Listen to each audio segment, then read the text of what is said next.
Buenos días otra vez. Como saben, estamos en nuestra serie de Hechos, pero para los que nos acompañan por primera vez, quiero darles la bienvenida. Si entonces hay alguien que viene por primera vez, segunda vez, déjame presentarme. Mi nombre es Eli Cázares, soy uno de los tres pastores en Doxa. Una vez dicho eso, bienvenidos, y quiero que abras tu Biblia por favor en Hechos capítulo 2. Vamos a comenzar y vamos a abrir nuestras Biblias en Hechos capítulo 2. ¿Recuerdas que hace 8 días te dije que íbamos a dividir este pasaje de Hechos en dos partes? ¿Recuerdas? Tal vez no, tal vez sí. Pero bueno, íbamos a dividir esta predicación de Pedro en dos partes. La primera parte fue de Hechos capítulo 2, versículo del 14 hasta el 37. Aquí es en donde vemos la predicación del apóstol, hasta el 36. Aquí es en donde vemos la predicación del apóstol Pedro, y ya vimos de qué manera él predica el evangelio. ¿Recuerdas? Vimos cómo él predica con autoridad, él predica la escritura, él predica la Biblia, pero enfocándose en Cristo como el centro, y al mismo tiempo su predicación demandaba una respuesta. Era la primera parte de nuestro pasaje, y el día de hoy vamos a ver la segunda parte, es decir, la respuesta que la audiencia de Pedro da ante el mensaje del evangelio. De nuevo, la primera parte tiene que ver con la predicación del evangelio. El evangelio es predicado, y ahora vamos a ver la respuesta a esa predicación. Pero antes de eso, quiero pedirte que inclines tu rostro junto conmigo, por favor, y que oremos. Padre, gracias en esta mañana por la oportunidad que me das a mí y a mis hermanos de estar hoy aquí, Señor. Padre, queremos rogarte, Señor. Queremos suplicarte que sea tu bendita palabra la que anime, Señor, y la que nos haga ver la verdad del evangelio, Señor. Que tu Espíritu Santo que habita en nosotros sea confrontando nuestra vida. Y para mis amigos, para las personas que vienen por primera vez, Señor, que tu palabra hable a sus corazones, Señor. Ese es el ruego de tu iglesia. Que para las personas que nos acompañan por primera o segunda vez, que tu palabra, Señor, penetre en sus corazones. Te lo pedimos en Cristo Jesús. Amén. Hechos capítulo 2, versículos del 37 hasta el 41. 37 al 41, por favor. Dice la palabra de Dios. Al oír esto, conmovidos profundamente, dijeron a Pedro y a los demás apóstoles: hermanos, ¿qué haremos? Entonces Pedro les dijo: arrepiéntanse y sean bautizados cada uno de ustedes en el nombre de Jesucristo para perdón de sus pecados, y recibirán el don del Espíritu Santo, porque la promesa es para ustedes y para sus hijos y para todos los que están lejos, para tantos como el Señor nuestro Dios llame. Y Pedro, con muchas otras palabras, testificaba solemnemente y les exhortaba diciendo: sean salvos de esta generación perversa. Último versículo. Entonces los que habían recibido su palabra fueron bautizados, y se añadieron aquel día como 3,000 almas. Este será el texto, mis hermanos, en el que estaremos meditando durante estos minutos que tenemos, y en comparación con el texto de la semana pasada, es un texto bastante breve, comparándolo con el que vimos hace 8 días. Recuerda esto, por favor. Venimos de un contexto en donde vemos que el Espíritu Santo estaba morando ahora no solamente con los discípulos, es decir, al lado de ellos, sino en los discípulos. Esto es lo que Hechos capítulo 2, nuestro contexto, nos está mostrando. Ahora ellos habían sido empoderados para predicar el evangelio, y interesantemente los apóstoles en ese momento, específicamente Pedro, estaba cumpliendo con el mandato que Jesús le había dado en Hechos capítulo 1. ¿Recuerdas que lo vimos hace unas semanas? Hechos capítulo 1, versículo 8, y si no, lo vas a poder ver en tu pantalla. Este es el mandato que Jesús, o la promesa que Jesús les había dado a los discípulos.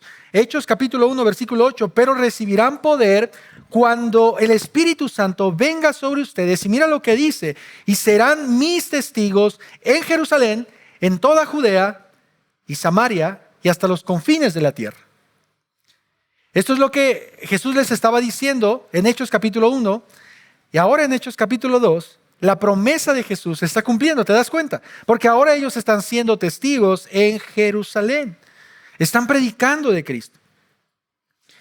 Y lo vimos hace 8 días. Pedro acaba de predicar un sermón impresionante, un sermón bíblico, cristocéntrico, con poder del Espíritu Santo frente a miles de personas. Un Pedro que antes se escondía y temía, ahora está predicando el Evangelio con valor. Hay algo diferente.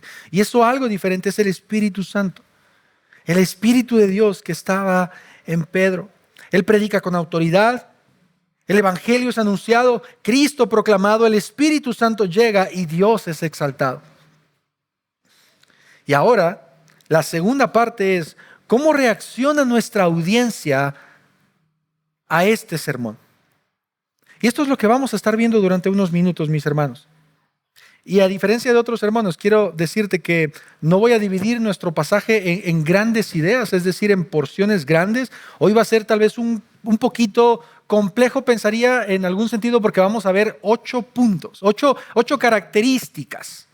Velo así mejor, no puntos, porque tal vez vas a pensar en que si hace 8 días con 4 me hice 1 hora, tal vez hoy con 8, pero no te preocupes, van a ser 8 características que el pasaje nos va a presentar, que una persona que escucha el Evangelio y cree en él, hace o experimenta.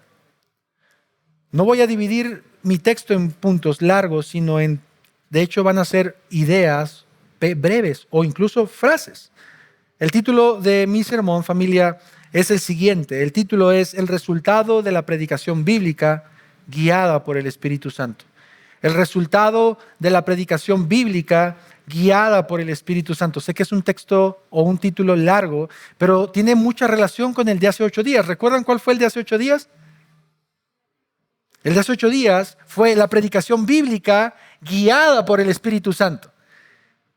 No me quebré mucho la cabeza, de hecho, en pensar en el texto, solamente agregué unas palabras.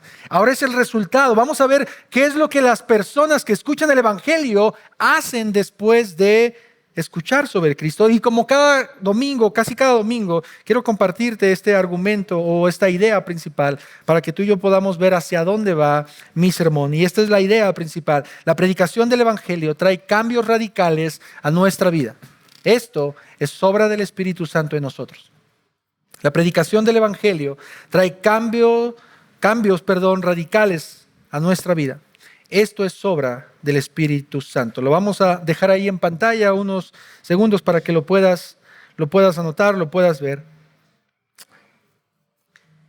Y como lo acabo de decir, vamos a estar viendo estas 8 características. Y la idea es que tú y yo, mi hermano, mi hermana, podamos reflexionar en nuestras propias vidas y tú y yo podamos ver de qué manera cada domingo, pero no solo cada domingo, sino cada oportunidad que nosotros abrimos la palabra, que somos confrontados o animados con el Evangelio, respondemos. Y no sé si recuerdas, pero ya lo he dicho en otras ocasiones. El libro de Hechos contiene muchos textos que en su mayoría son textos descriptivos. Es decir, hay textos en la Biblia que se conocen como textos prescriptivos y descriptivos. ¿Recuerdas eso? Lo hemos mencionado en varias ocasiones. Un texto prescriptivo es algo que está prescribiendo u ordenando algo. Y en la Biblia encontramos muchos, como por ejemplo, ama a tu prójimo, busca la paz entre ustedes, sométanse unos a otros, amen a Dios. Esos son textos prescriptivos, no nos da la opción de si queremos o no. Hay un mandato. Pero en la Biblia también encontramos textos que son descriptivos, es decir, solo describen algo. Y Hechos, al ser un libro narrativo, está describiendo en su mayoría cosas. Sucedió esto, pasó esto, ahora vino esto. Pero no significa que la Biblia nos mande a hacer exactamente lo que estamos leyendo. Ese tal vez es un poquito del reto en cuanto a estudiar la Biblia y ver en qué momento un texto se vuelve descriptivo o prescriptivo.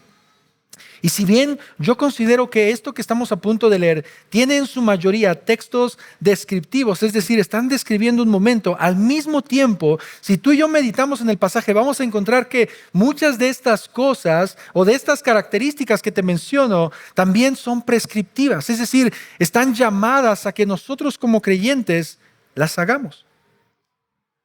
¿Tiene sentido eso para ustedes? ¿Un poco de sentido? Ve conmigo al versículo 36, por favor. Este fue el último versículo en el que nos quedamos hace 8 días. Sepa pues con certeza toda la casa de Israel, que a este Jesús a quien ustedes crucificaron, Dios lo ha hecho Señor y Cristo. Esta es la forma en cómo Pedro termina su predicación. El evangelio fue predicado. Él anuncia a Cristo y de hecho lo anuncia desde su vida, muerte, resurrección, ascensión, glorificación, entronación. ¿Recuerdas eso? Pedro marca cada uno de estos aspectos importantes del evangelio, en donde Cristo murió, pero el Padre no lo dejó en la tumba, sino que lo resucitó. Y aquí ahora en el versículo 37, mis hermanos, es en donde vamos a ver cómo responde la gente. Y lo que quiero que tú y yo veamos es que hagamos una introspección en nuestra propia vida, en nuestro corazón, y veamos si nosotros estamos también cumpliendo o hemos hecho en algún momento de nuestro cristianismo estas características que se mencionan. Mira lo que dice el versículo 37.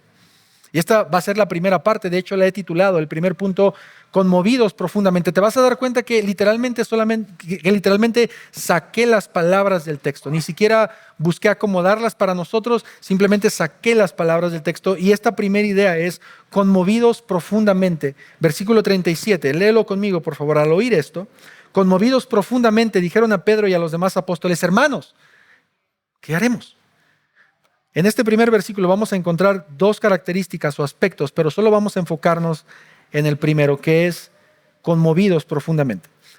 Los judíos escuchan el evangelio, escuchan sobre la muerte de Jesús, quien había sido confirmado por Dios, escuchan sobre su muerte a manos de hombres impíos, escuchan también que ellos son culpables de la muerte del unigénito de Dios y ahora ellos tienen una reacción. ¿Te das cuenta?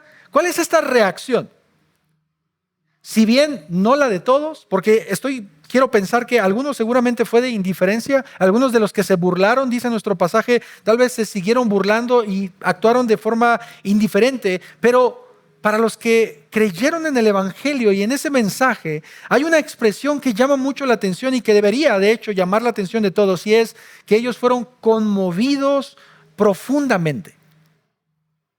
En el griego esta expresión o esta frase, conmovidos profundamente, tiene varios significados y me llamaron mucho la atención y quiero que la puedas ver conmigo. Esta expresión puede significar atravesar, aguijonear, como cuando tienes un aguijón, pero aguijonear, o golpear. Otra de las traducciones de esta palabra puede referirse a caballos que golpean el piso. Cuando estamos hablando de esta expresión, de ser conmovidos, es como si nosotros estuviéramos diciendo que estamos siendo sacudidos, aguijoneados o atravesados. Creo que ahora puede tener un poco más de sentido lo que estos hombres sintieron cuando escucharon el evangelio. Y esto quiero que tú y yo lo podamos ver, familia, de manera breve, porque cuando el mensaje del evangelio es predicado a los judíos, este mensaje produce aflicción en el pecado de ellos. Produce un dolor porque ahora ellos son conscientes de que su pecado es el culpable de la muerte de Cristo. Y también produce un entendimiento al saber que ellos necesitaban hacer algo. Y sabes, en realidad cada uno de los puntos voy a traer una aplicación inmediata porque esto es lo mismo que debería de producir en nosotros, mis hermanos. Cuando tú y yo escuchamos el evangelio y sobre todo lo creemos, nuestro corazón no puede no sentir nada. Cuando tú y yo escuchamos el evangelio, tú y yo no podríamos o deberíamos salir indiferentes a este mensaje. Por muchas razones. Una de ellas es porque la misma Biblia dice que Dios, en el momento de nuestra conversión, cambia nuestro corazón de piedra. No sé si tú lo sabías, pero la Biblia dice, no en un sentido literal obviamente, pero teníamos un corazón de piedra y es cambiado por un corazón de carne. Es decir, tú y yo escuchamos el evangelio y deberíamos reaccionar no solo intelectualmente en creer en esta verdad y decir, sí, el Señor murió por mí y aleluya, gracias a Dios porque soy salvo. No. Vemos en esta primera división que estos hombres fueron conmovidos, fueron sacudidos por lo que acababan de escuchar. Y quiero que vayas conmigo a un pasaje y que puedas ver que esto no solamente es algo que ocurrió en esta historia. En Lucas capítulo 18 encontramos una parábola en donde Jesús está hablando precisamente de la actitud de las personas que se acercan a Dios. Y mira lo que Jesús dice. En el versículo 9, dijo también Jesús esta parábola a unos que confiaban en sí mismos como justos y despreciaban a los demás. Dos hombres subieron al templo a orar. Uno era fariseo y el otro recaudador de impuestos. El fariseo, puesto en pie, oraba para sí de esta manera: Dios, te doy gracias porque no soy como los demás hombres, estafadores, injustos, adúlteros, ni aun como este recaudador de impuestos. Yo ayuno 2 veces por semana, yo doy el diezmo de todo lo que gano. Pero el recaudador de impuestos, dice Jesús, de pie y a cierta distancia, no quería ni siquiera alzar los ojos al cielo, sino que se golpeaba la misma palabra, se estremecía, diciendo: Dios, ten piedad de mí, pecador. Este hombre en la parábola de Jesús, mis hermanos, se golpeaba el pecho, estaba conmovido profundamente por su pecado. Y él estaba a cierta distancia porque él no se sentía digno de estar delante de Dios, ni siquiera para levantar los ojos. Él no quería alzar los ojos porque él veía que su pecado era tan grande y por eso pedía misericordia de Dios. Y mis hermanos, antes de pasar a este segundo punto, me gustaría preguntarte algo y que creo que es muy importante que nosotros como creyentes lo podamos hacer de nuevo esta introspección. ¿Nuestro corazón aún se conmueve por el Señor? Es decir, ¿tu corazón arde y se siente alegre al venir a la casa de Dios o al momento en el que tú lo buscas en la intimidad de tu hogar? O tal vez, mis hermanos, has perdido la insensibilidad al Espíritu Santo y estás hoy aquí, hoy mismo, solo como una rutina, sin deseos de buscar a Dios. Y tal vez lo que antes tu corazón anhelaba y lloraba por sentir, hoy lo desprecias porque te has acostumbrado al mensaje de Cristo. Hemos escuchado tantas veces que el Hijo de Dios está en la cruz o que fue clavado en la cruz, que murió por nuestros pecados, que ya no tiene peso para nosotros. Y si es así, ¿sabes qué? Necesitamos creer en el Evangelio. Y necesitamos pedir al Señor que por favor quite esa falta de sensibilidad en nosotros. No podemos, mis hermanos, no sentir nada al escuchar el mensaje más grande que la humanidad ha recibido. No podemos ser insensibles a eso. Y obviamente esto no quiere decir que ahora el siguiente domingo tenemos que estar todos llorando. Si lo quieres hacer, adelante.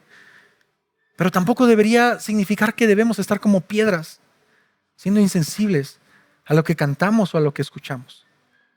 Así que antes de pasar a este segundo punto, déjame preguntarte, mi hermano, ¿está tu corazón ardiendo por amor a Cristo? ¿Te conmueves al escuchar el mensaje más importante de este mundo? Porque estos hombres sí, fueron conmovidos, fueron sacudidos, fueron aguijoneados, fueron atravesados. Pero no solamente eso, mira lo que dice el mismo versículo 37. Al oír esto, conmovidos profundamente, dijeron a Pedro y a los demás apóstoles: hermanos, ¿qué haremos? Esta es la segunda característica que nosotros podemos ver que una persona que escucha y cree en el Evangelio hace, y es el reaccionar. Ellos preguntan: ¿qué haremos? El Evangelio no solo conmueve nuestros corazones, mis hermanos, también demanda una respuesta. Y de hecho, esta fue el último punto del sermón anterior. El mensaje de Cristo no solamente nos hará sentir pecadores o culpables o liberados si es que somos creyentes. El mensaje del Evangelio de alguna manera también tiene que hacernos reaccionar a decir: bueno, ¿y ahora qué sigue? Y esto es lo que estos hombres estaban haciendo. Ellos escuchan, ellos son sacudidos, conmovidos, pero también preguntan: ¿qué hacemos? Escucha esto, por favor, mi hermano. Cuando el Espíritu Santo te confronta y me confronta, Él mismo debe llevarnos a reaccionar de alguna manera. No podemos quedarnos pasivos al escuchar el mensaje del Evangelio. Él siempre ha hecho esto, y aún en la Escritura tenemos también pasajes que nos muestran esto. Quiero que veas conmigo en la pantalla Hechos 16. Esta historia es muy conocida, es la historia del carcelero. Y tú y yo conocemos la historia. Pablo y Silas son enviados a prisión después de ser variados, de ser azotados con varas. Como a medianoche, dice el versículo 25, Pablo y Silas oraban y cantaban himnos y los presos los escuchaban. Versículo 27, voy a saltarme unos. Al despertar el carcelero, Pablo y Silas, las prisiones fueron abiertas, y al despertar el carcelero y ver abiertas todas las puertas de la cárcel, sacó su espada y se iba a matar, porque en el contexto romano, si un prisionero se te escapaba, tú pagabas con tu vida. Por eso se iban a matar. Versículo 28, pero Pablo clamó a gran voz diciendo, no te hagas ningún mal, pues todos estamos aquí. Entonces el carcelero pidió luz y se precipitó adentro y temblando, ¿te das cuenta? Conmovido, es la misma palabra o la misma expresión, sacudido, y se postró ante Pablo y Silas, y después de sacarlos dijo, señores, ¿qué debo hacer para ser salvos? Él no solo se queda temblando, él reacciona, porque el mensaje del evangelio nos llama a actuar de alguna manera. Ahora, ¿qué sigue, mis hermanos? Ahora he visto el poder de Dios, ahora, ¿qué tengo que hacer? ¿Te das cuenta? Lo que tú escuchas y en lo que tú crees debe llevarte a actuar de alguna manera, a producir un cambio en nuestros corazones. Y esto es precisamente lo que estamos viendo en esta sección. Los judíos no solamente escuchan el evangelio, son conmovidos por él, pero al mismo tiempo ellos preguntan, ¿qué sigue ahora? ¿Qué tenemos que hacer? Y antes de pasar a la tercera característica, mis hermanos, déjame hacerte esta pregunta de nuevo. El mensaje que tú escuchas cada domingo, el mensaje que tú lees en tu casa, en tu palabra, ¿te está llevando a alguna acción? ¿Te está llevando a preguntarle al Señor, Dios, ¿qué tengo que hacer con mi vida? O tal vez estás en el mismo lugar de siempre.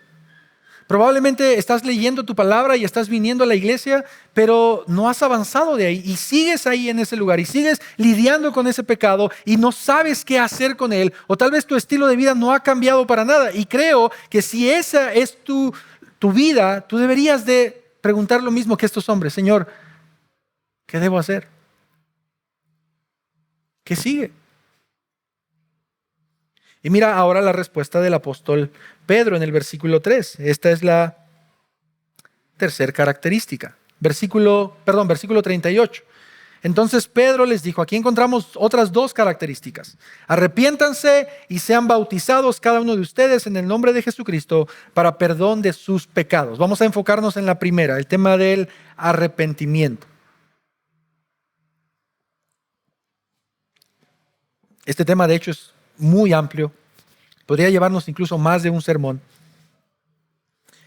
Y tengo que confesar que cuando me di cuenta ya llevaba un sermón completo y tuve que hacer un resumen bastante breve para que pudiera ocupar los otros dos puntos. Pero hay algunas cosas importantes que quiero enfatizar en este tema. El tema del arrepentimiento para el cristiano es sumamente importante. Y la palabra arrepentimiento viene en muchas ocasiones desde el Antiguo Testamento hasta el Nuevo. Y comúnmente esta palabra que en griego se escribe se escribe como metanoia, se traduce como un cambio de opinión o un giro total en el modo de pensar. Cambio de opinión o giro total en el modo de pensar. Pero bíblicamente también la palabra arrepentimiento se puede entender como una profunda y total conversión a Dios.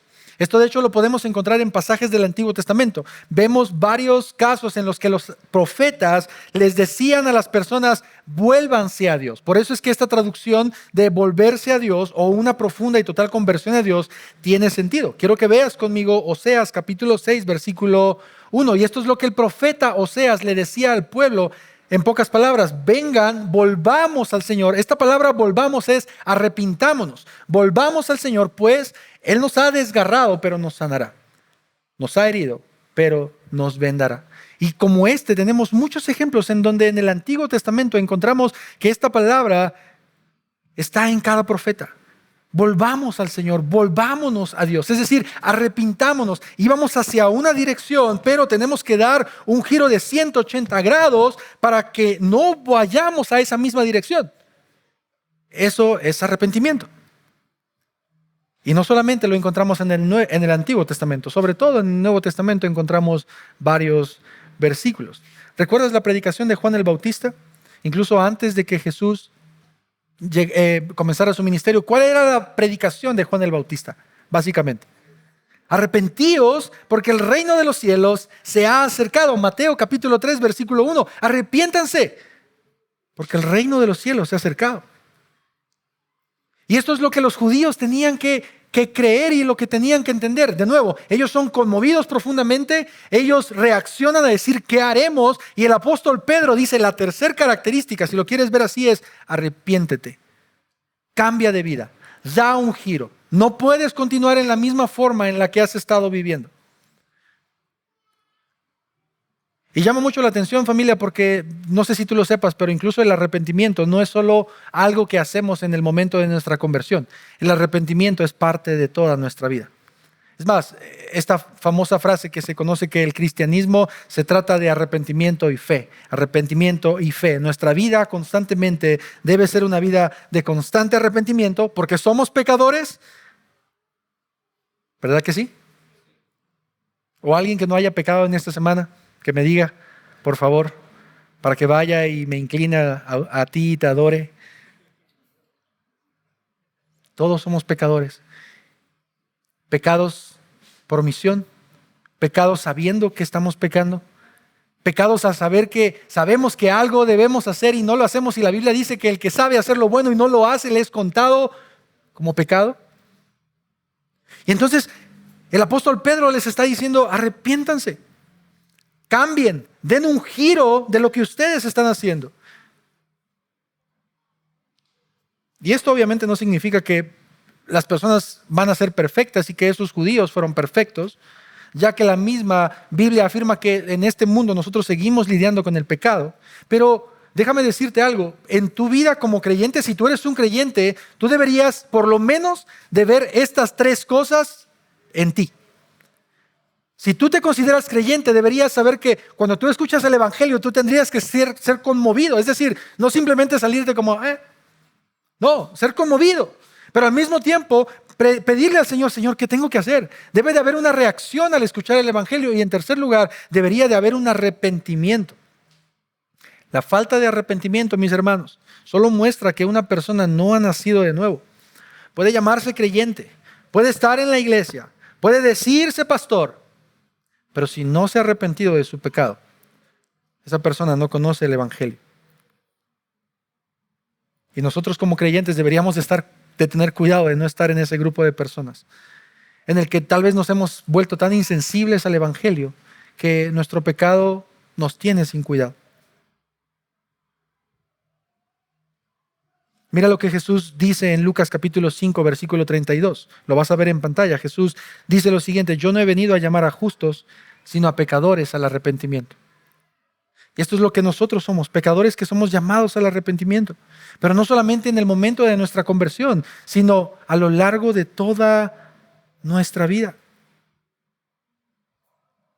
Ahora hay algo que me llama mucho la atención también y que quiero que tú y yo podamos ver, y es que el arrepentimiento, no sé si lo sabías, pero aún el arrepentimiento viene de Dios.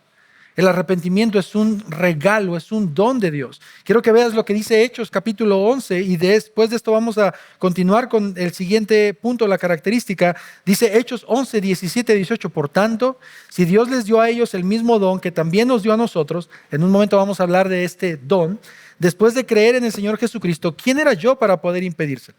Al oír esto se calmaron y glorificaron a Dios diciendo, así que también a los gentiles ha concedido Dios el arrepentimiento que conduce a vida. Mira qué interesante. Aún el arrepentimiento es algo que proviene de Dios y es un regalo de parte del Señor. No podemos arrepentirnos si Dios no pone el deseo en nuestro corazón. Y antes de ir a la cuarta característica, déjame preguntarte, familia, ¿tu vida está reflejando una vida de constante arrepentimiento? Tu vida constantemente, cuando tú fallas, cuando tú pecas, cuando lastimas a las personas a tu alrededor, cuando tú estás lastimando a tu esposa, hombres, cuando tú estás ofendiendo a tu esposa, cuando tú estás dañando tu matrimonio, tú eres lo suficientemente creyente, si pudiera utilizar esa palabra, para arrepentirte delante de Dios y arrepentirte delante de tu esposa. Mujeres, ¿tu vida demuestra un constante arrepentimiento con tu esposo? ¿O prefieres mantenerte orgullosa y esperar hasta que él venga a pedirte perdón?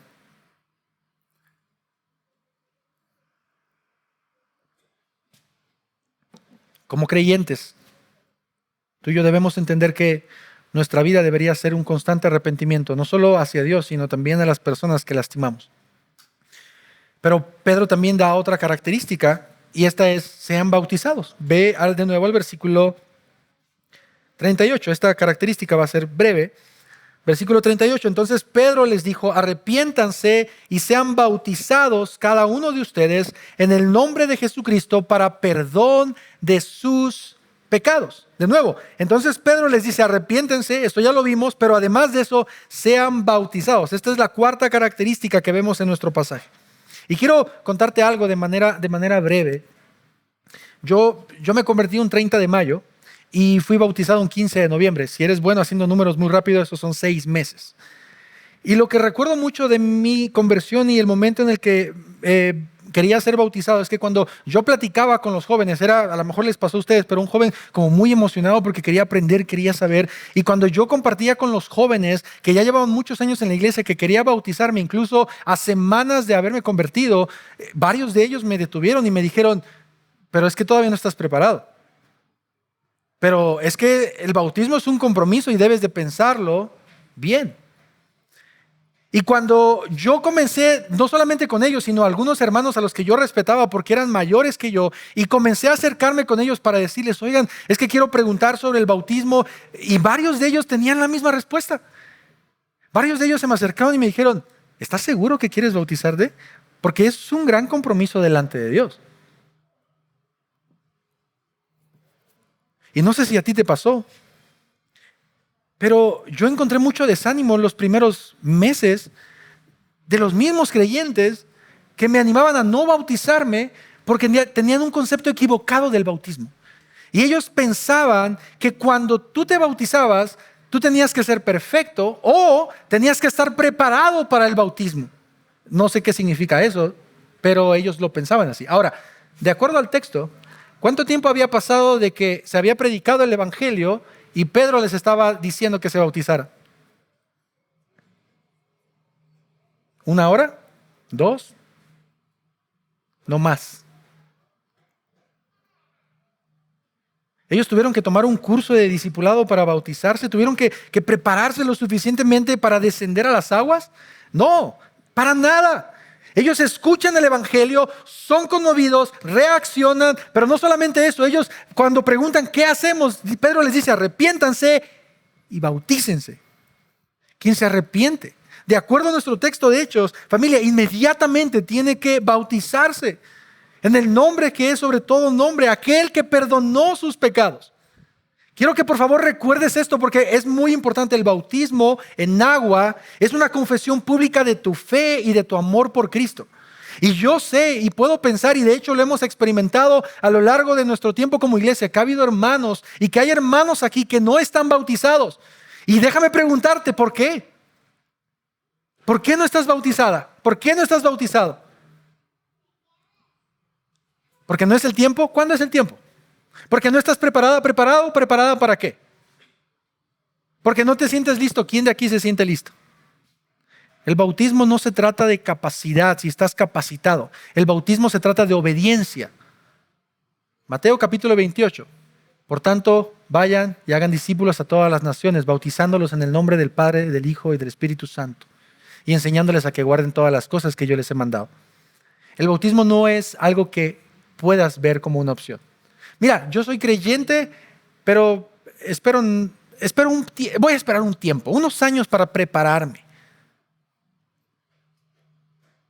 Mi hermano, mi hermana, no puedes andar por la vida creyendo que el bautismo es irrelevante.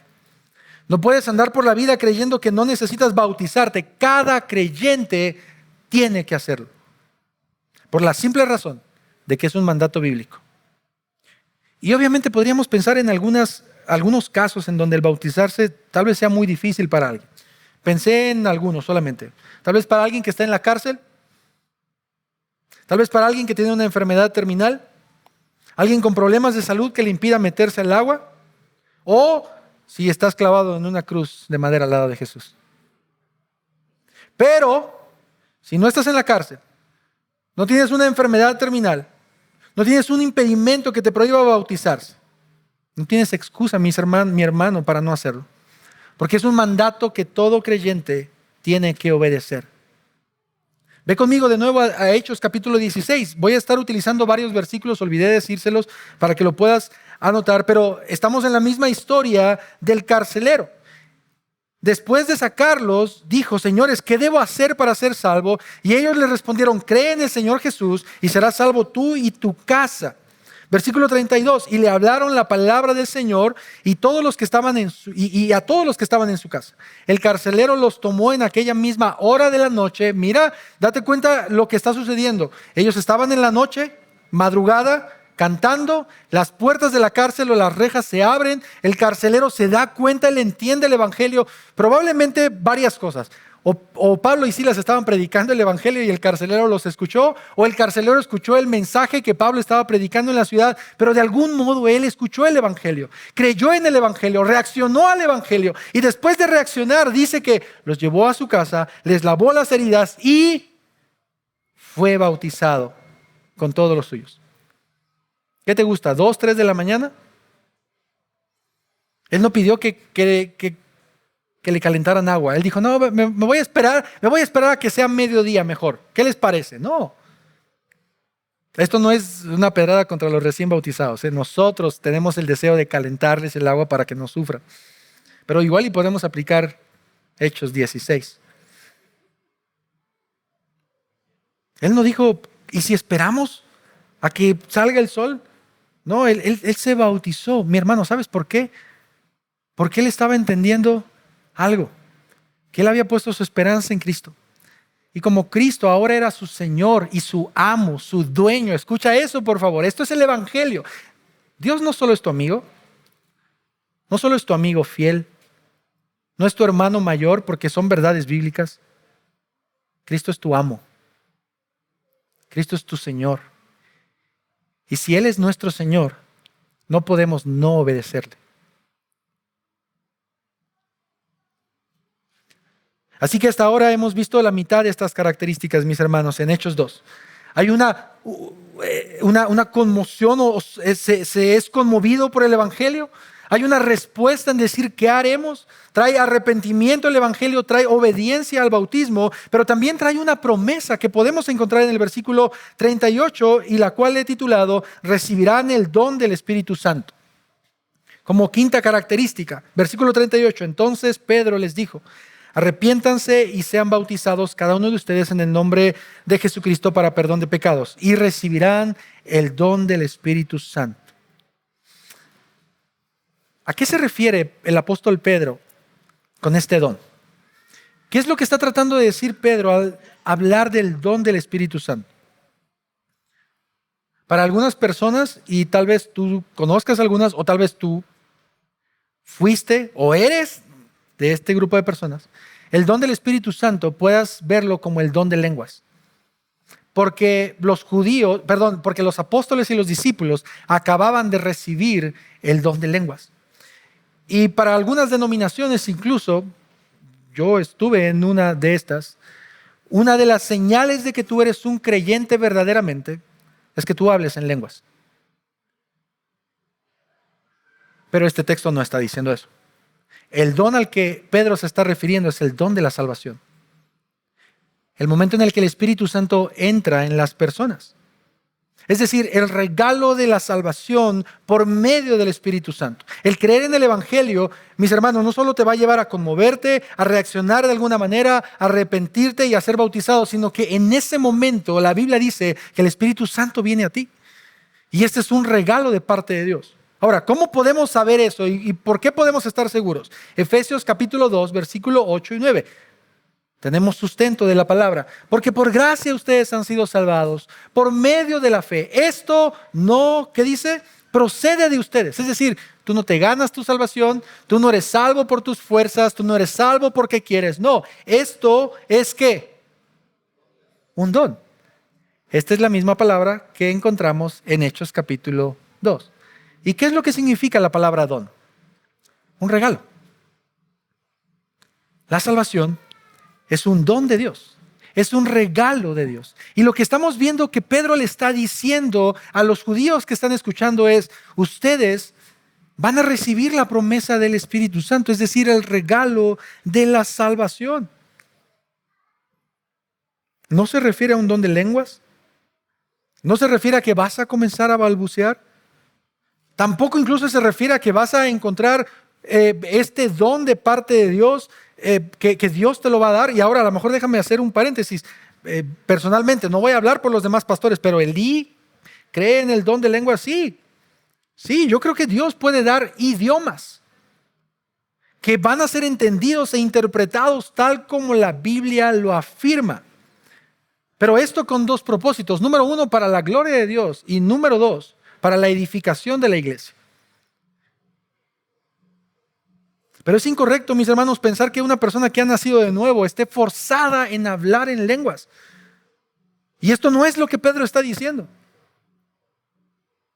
Pedro está diciendo que ellos iban a experimentar lo mismo que ellos acababan de experimentar minutos atrás, que era la salvación. Bueno, en este caso, los apóstoles y los discípulos ya eran salvos. Ellos recibieron la llenura del Espíritu Santo. Pero ahora los judíos iban a recibir al Espíritu Santo en ellos. Si estuviéramos en la Roma o en la Condesa, no tendríamos este ambiente. ¿Ya ven? Es lo bonito de estar en Iztapalapa. Número 6. La promesa es para ustedes. Esa es la sexta idea. La promesa es para ustedes. Versículo 39. Porque la promesa es para ustedes y para sus hijos y para todos los que están lejos, para tantos como el Señor nuestro Dios llame. Si eres de las personas que subraya su Biblia, por favor subraya esa parte. Para todos, para tantos como el Señor Dios llame.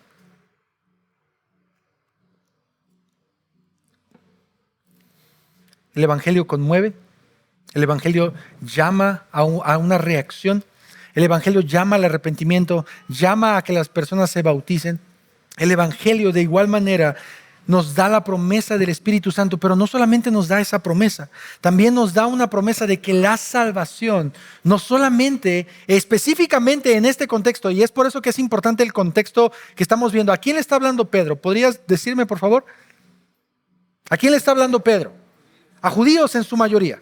A judíos en su mayoría. ¿Quiénes eran los judíos? Eran el pueblo de Dios que había sido apartado con un propósito específico, que habían recibido la promesa de Dios de que ellos iban a ser salvos, de que ellos tendrían su Mesías. Y era este contexto al que Pedro le estaba escribiendo. Pero Pedro no solamente les dice, y mira, esto es lo hermoso de hecho que tú tienes que ver en este pasaje, que Pedro no solamente les dice, esta promesa es solo para ustedes y ya. Si Pedro hubiera dicho eso, tú y yo estaríamos en problemas. Pero Pedro no está diciendo eso. Pedro está diciendo, esta promesa es para ustedes, para sus hijos y para todos los que están lejos. Te doy una buena noticia, familia. Tú y yo somos esos que estábamos lejos.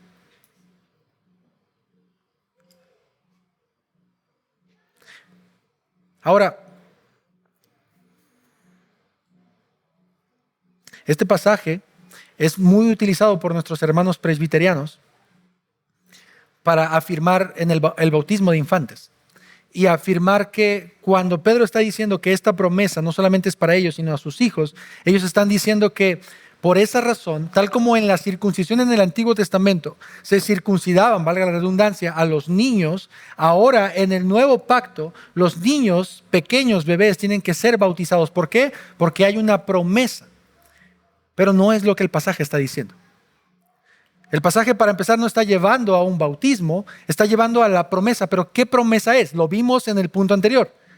La promesa de la salvación. Entonces Pedro está diciendo, mira, esta promesa de la salvación no solamente es para ti como judío, no solamente es para tu descendencia, también es para el que está lejos. Y algo mucho más importante que dice el versículo, pero ¿para qué? Para tantos como ¿qué? Como el Señor llame. Hay una doctrina que nosotros creemos y que se entiende con esto. ¿Sabes cuál es? El llamamiento eficaz. ¿Qué es el llamamiento eficaz? Es el creer y ver en la Escritura que si Dios no te llama al arrepentimiento, tú no puedes ser salvo. Es creer en que si el Señor no te llama a que le conozcas, tus ojos no pueden ser destapados y tus ojos siguen velados.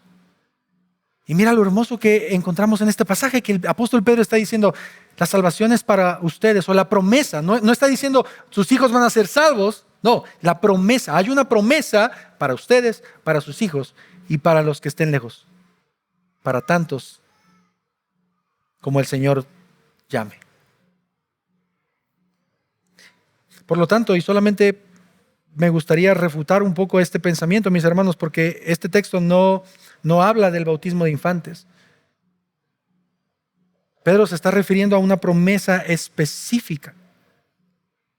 Y es más, no sé si has tenido la oportunidad, yo tengo pastores, hermanos a los que aprecio mucho, respeto mucho, y yo sé que han venido incluso hermanos presbiterianos, y que hay hermanos incluso que siguen sintiéndose presbiterianos, no sé cómo decirlo la verdad, pero hay incluso una contradicción en el propio argumento, porque hace como un mes tuve una plática con un pastor que empezamos a debatir. A mí me gustan mucho ese tipo de pláticas, deberías de tenerlas, la verdad son muy buenas, y en donde comenzamos a hablar acerca del bautismo, y él decía, es que así como en el Antiguo Testamento los niños se circuncidaban, así también se deben de bautizar. Y mi primer argumento fue, bueno, pero en el Antiguo Testamento solo se circuncidaban varones, deberían de bautizar solo varones. Pero además de eso, en el Antiguo Testamento se circuncidaban los prepucios. En el Nuevo Testamento la Biblia afirma que se sigue circuncidando el corazón. La circuncisión no ha cambiado. Pero además de eso, nuestros hermanos, y esto lo digo con mucho cariño, también afirman que el bautizarlos los forma parte del pueblo. Pero al mismo tiempo, si tú tienes una plática con ellos, ellos jamás van a decir que el bautismo los va a salvar o que ellos son salvos. Y hay una pequeña contradicción en eso, el decir, o sea, son del pueblo pero no son salvos. No puedes estar en las dos cosas. O eres del pueblo o no eres del pueblo.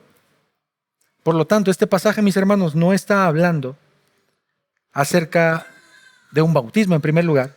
Está hablando de la promesa de salvación para tantos a quienes el Señor desee llamar. Y al final nosotros como creyentes podemos afirmar estas tres cosas. Número uno, Dios tiene misericordia de quien Él quiere tenerla. Número dos, Dios llama a quien Él quiere. Y número tres, la salvación es del Señor. Amén. Ve conmigo a la tercera idea, por favor. Ya estamos por concluir. La tercera idea, sean salvos de esta generación perversa. Versículo 40, y Pedro con muchas otras palabras testificaba solemnemente y les exhortaba diciendo, sean salvos de esta perversa generación. Mira cómo en esta breve sección, mis hermanos, tú y yo vemos a un Pedro que hace un llamado a su audiencia que había escuchado el Evangelio, creído en el Evangelio, que había sido conmovido, que se había arrepentido, que quería bautizarse y quería mostrar el Evangelio en sus vidas. Y ahora Pedro les hace esa advertencia. Sean salvos de esta perversa generación. Ahora, yo me preguntaba en la semana, ¿por qué Pedro utiliza esta pregunta o esta expresión? ¿Por qué Pedro está diciendo sean salvos de esta perversa generación? Y yo quiero que veas esto conmigo. En primer lugar, porque los compatriotas de estos judíos y ellos mismos habían rechazado al Mesías y habían decidido vivir en su pecado. Incluso Juan capítulo 3, en sus primeros capítulos, el apóstol Juan dice lo siguiente, y este es el juicio, que la luz vino al mundo y los hombres amaron más las tinieblas que la luz, pues sus acciones eran malas. Es decir, Juan está diciendo, ellos vieron la luz, ellos conocieron la luz, pero decidieron rechazarla porque prefirieron vivir en tinieblas. Y eso es algo perverso. Los judíos habían rechazado a su Salvador. Estaban en contra de Dios, estaban en contra de la voluntad. Y ¿sabes qué? Si lo pensamos un poco, vivimos en una sociedad que es igual.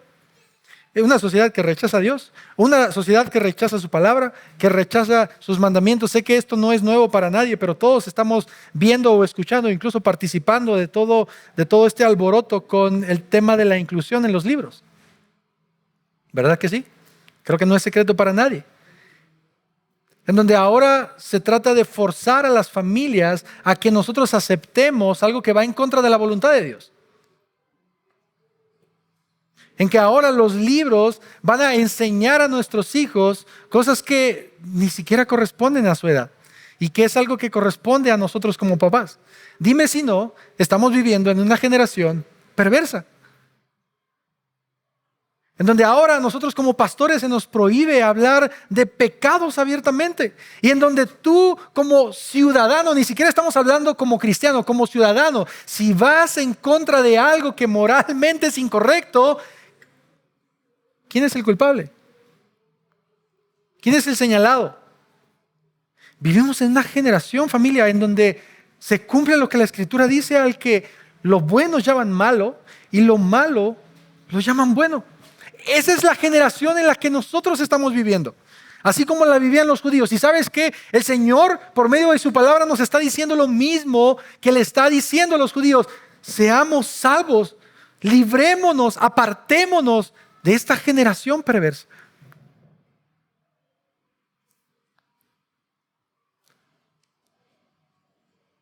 Librémonos. Pero dice, sean salvos de esta generación, escapen, que su pensamiento, no vivan como ellos, no actúen como ellos, porque ustedes han nacido de nuevo. ¿Recuerdas la oración de Jesús al Padre antes de partir? Padre, yo te ruego que no los quites del mundo, pero que los guardes del mal, porque ellos no son del mundo, como tampoco yo soy del mundo. Santifícalos en tu verdad, tu palabra es verdad. Y mis hermanos, esto es lo que yo quiero que tú y yo podamos entender por medio de este sermón. El Evangelio no solamente nos conmueve, no solamente muestra estas características que acabamos de ver. El Evangelio nos lleva a alejarnos, a apartarnos de esta generación perversa. Y no quiero que se malinterprete mi predicación específicamente este punto. No te estoy invitando a que dejes de hablarle a tus amigos no creyentes. No pienses eso. No te estoy invitando a que dejes de relacionarte con las personas que no creen en el Evangelio. Lo que estoy diciéndote es que no puedes ser conmovido o sacudido por sus enseñanzas. No puedes ser absorbido por lo que ellos creen que es una verdad, porque no lo es. Porque todo lo que va en contra de la voluntad de Dios es una blasfemia contra Dios. Y antes de pasar al último punto, déjame preguntarte, y no sé si tú lo recuerdes, pero cada pregunta que yo te hago, y lo digo casi cada domingo que me toca predicar, es una pregunta que yo me hago entre semana. Y es una pregunta que primero quiero llevar a mi propio corazón a reflexionar antes de llevar el tuyo. Pero déjame preguntarte, ¿estás viviendo alejado de la perversión de este mundo? ¿Consideras tu santidad como algo importante? O sé honesto contigo mismo y con el Señor, y tal vez ya estás sumergido en las cosas de este mundo, que al igual que muchas personas, a lo bueno lo puedes llamar malo y a lo malo bueno. Y ¿sabes qué? Déjame decirte que si ese es tu caso, necesitas también este Evangelio, tanto como nosotros. Porque hay un llamado de parte de Dios a los creyentes a no ser absorbidos por el mundo. Y ve conmigo a la última característica que veo en el versículo 41, por favor. Y esta es: entonces los que habían recibido su palabra fueron bautizados y se añadieron aquel día como 3,000 almas. Este último punto o característica es esta: y se añadieron.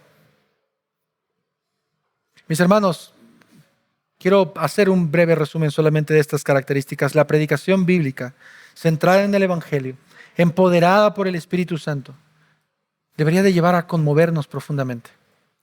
Debería llamarnos a la acción. Debería llevarnos al arrepentimiento, no solo para las nuevas personas, nuevos creyentes, para todos nosotros. Para aquellos que no se han bautizado, mi hermano, este es el momento, no esperes más. No pidas una señal de Dios, o esta es una señal de Dios. Su palabra te dice, bautízate. Nos da el don del Espíritu Santo.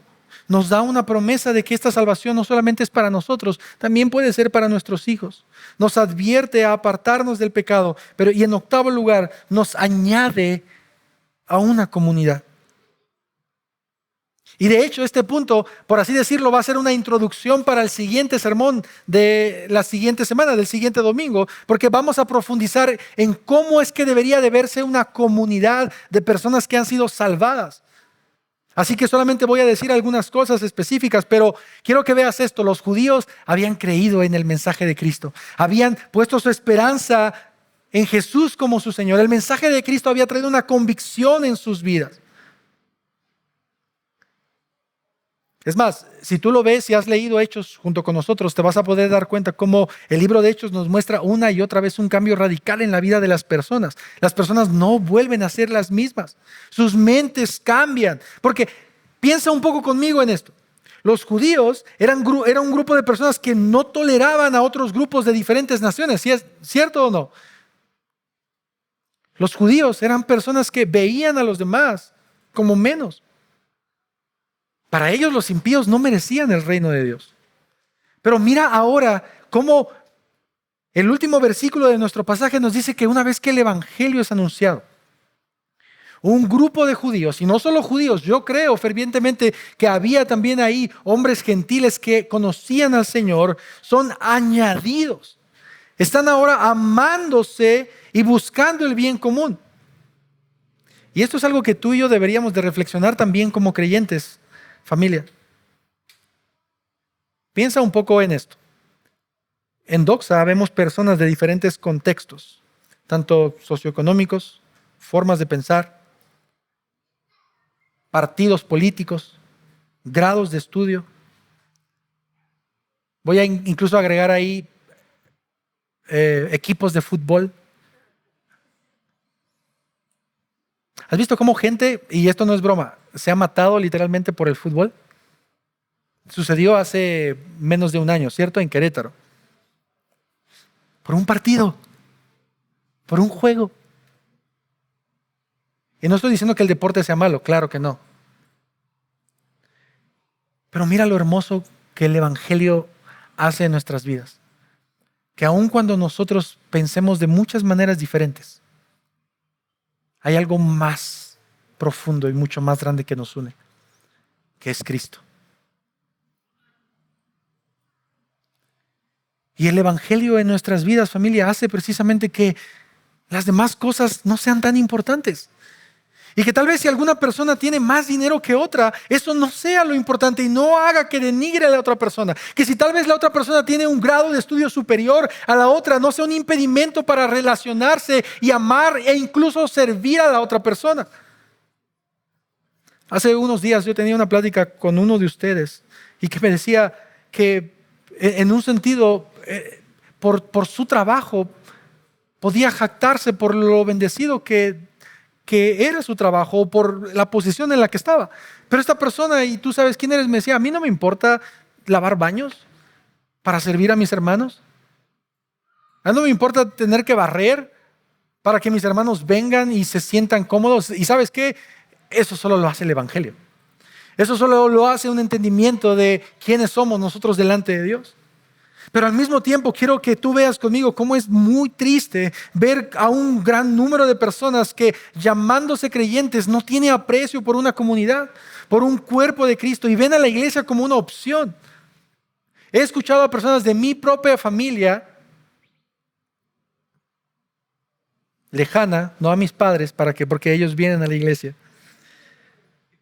Pero he escuchado a familiares en algunas cenas decir: lo que importa es mi relación con Dios, no con mi prójimo. ¿Sabes por qué no voy a la iglesia? Porque la iglesia está llena de hipócritas y por eso no me congrego. Yo no voy a la iglesia porque no quiero que me lastimen, así que mejor no me relaciono.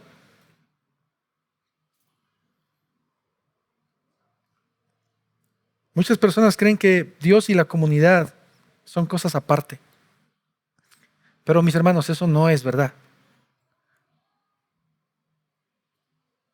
¿Hay personas chismosas en la iglesia? Claro que sí. ¿Habemos personas que somos hipócritas? Sí. ¿Habemos personas que nos lastimamos dentro de la iglesia? Claro que sí, somos pecadores. Y constantemente estamos buscando nuestra propia satisfacción por encima de los demás. Constantemente nuestro pecado nos está llevando a querer salir beneficiados de algo. Y si podemos hacer un poco más atrás al hermano, mejor. Y es solo el Evangelio el que puede transformar nuestras vidas. Y Él quiere que disfrutemos de la bendición de un cuerpo, poder sentirnos cobijados, confrontados, amados, consolados y exhortados también. Mis hermanos, la comunidad es tan necesaria para ti. No puedes llamarte cristiano de verdad. No puedes llamarte cristiano y simplemente pensar que no importa venir a la iglesia. ¿Y sabes por qué? Porque Cristo no vino a morir por personas separadas. Cristo vino a morir por un cuerpo. Cristo vino a morir por una iglesia. Cristo vino a morir por su novia.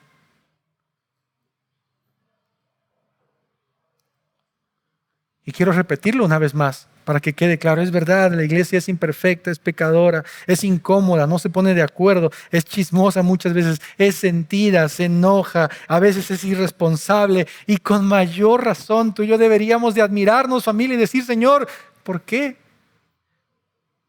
¿Por qué moriste por una iglesia así? ¿Por qué enviaste a tu único hijo para morir por un grupo de personas que se están peleando, que no se ponen de acuerdo, que se lastiman? ¿Por qué tienes tanta gracia, Señor, conmigo? ¿Recuerdas el canto que estábamos entonando hace un momento? Mis faltas, Señor, son muchas. ¿Por qué? ¿Por qué yo?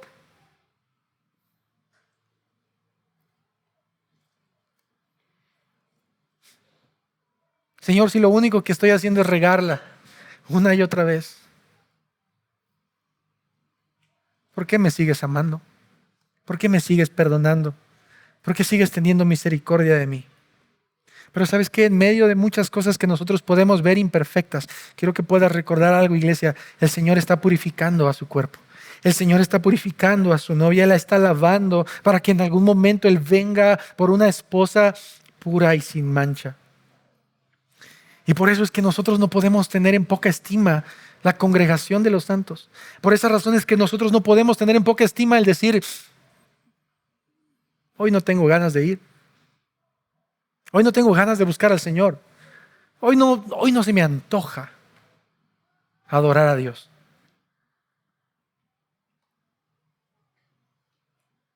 Mi hermano, déjame terminar con esto, por favor. Hechos capítulo 2, versículos 37 al 41. Son pasajes que pueden ayudarnos a reflexionar en nuestro propio cristianismo. ¿Cómo estamos viviendo nuestro cristianismo a la luz de las Escrituras? ¿El cristianismo o el evangelio para nosotros es mero conocimiento? ¿Es simplemente una costumbre, como lo decía hace un momento, algo que hacemos porque ya estamos acostumbrados, porque nuestros padres, porque nuestros abuelos nos inculcaron el cristianismo y ahora pues lo tenemos que hacer? ¿O verdaderamente es en lo que nosotros hemos puesto nuestra esperanza y hemos creído? Quiero recordarte una vez más lo que para nosotros significa el evangelio, y lo vas a poder ver en pantalla. El evangelio son las buenas noticias de lo que Dios hizo y sigue haciendo a través de la vida, de la muerte, de la resurrección y de la ascensión de Jesucristo, nuestro Señor, para proveer salvación a nosotros los pecadores en todo el mundo. Mi hermano creyente y mi amigo no creyente, quiero decirte que esto es lo que nosotros consideramos como el evangelio. Mis hermanos, si tú crees en esto, busquemos vivir nuestras vidas de acuerdo a lo que nosotros decimos que hemos creído. Porque el Señor ha muerto por nosotros. El Señor ha comprado con precio de sangre nuestra salvación. Y para mis amigos que nos acompañan por primera o segunda vez, déjame decirte una buena y una mala noticia. Tú en esta mañana tienes dos opciones, como cada oportunidad que tienes de escuchar la palabra. Tienes la opción de hacer lo que estos judíos que están escuchando el evangelio hicieron. Y es ser conmovido y comenzar a reaccionar, pero al mismo tiempo tener la esperanza de que este arrepentimiento viene de parte de Dios. O número dos, tienes la opción de rechazar este mensaje y salir como entraste. Mi recomendación es que puedas creer en la primera opción y que Cristo sea tu Señor y que Cristo sea tu Salvador y tu Mesías. Quiero terminar con el argumento con el que inicié al principio. Y lo vas a poder ver en tu pantalla. La predicación del evangelio trae cambios radicales a nuestra vida. Esto es obra del Espíritu Santo en nosotros.